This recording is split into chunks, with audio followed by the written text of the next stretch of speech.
Si Miko Kulapo vegetarian sa di ay mga idol. Unya siya sad kunoy nabinlan sa maso ni Thor. Ay katugong para pokpok sa kontra niya mga idol. Hadlok na gid kuno ang bugoy niya karon. Kung maigo dagko gid kuno kayo bukol. Kape na mo.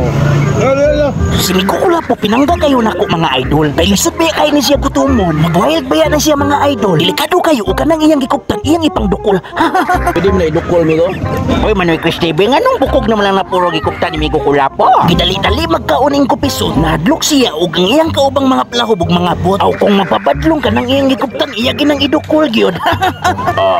Manoy Cristebe ingna si Miko Kulapo nga ayaw patakaglabay sa buko kay basin na mangitaan nga tagtungod. Bukog pud na sa bakal ulubot yo. Unya plano unta niyang umon mga idol. Kay ang uyok sa bukog iya ko nung supsupon. Dili man masuod sa baba mga idol. Lami man pud kaayo ning putsiro mga idol. Unya inig kahuman sa tiki-tiki magshot-shot dayon. Oy Manoy Cristebe sulbad na siya ng adlaw ni Miko Kulapo. Tanawa ng tiyan niya dako na kaayo. Basag diilang gud ng tiyan niya ing kupisod. Nakainom gud na siya hinuga sa bairan sa una. Pero walay problema kay tiki-tiki man ang vitamins niya. Panguntra man pud na sa mga bad bakterya. Mao nga wala ti ang ikabalaka.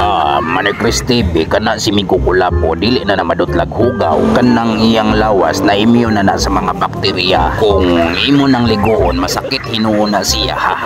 Sakto gyud kalulubot yo. Ning tungura mga idol ang naong niya nangusog na. Kay musukol man inikit-kit niya. Nakahukom siya nga ilapay na lang kuno niya. Kay hapit na biya kuno siya sa puta. Unya sa soft drinks mo order na pod siya. Nagbuot-buot pod. Murag yun ug mo'y mo bayad ba.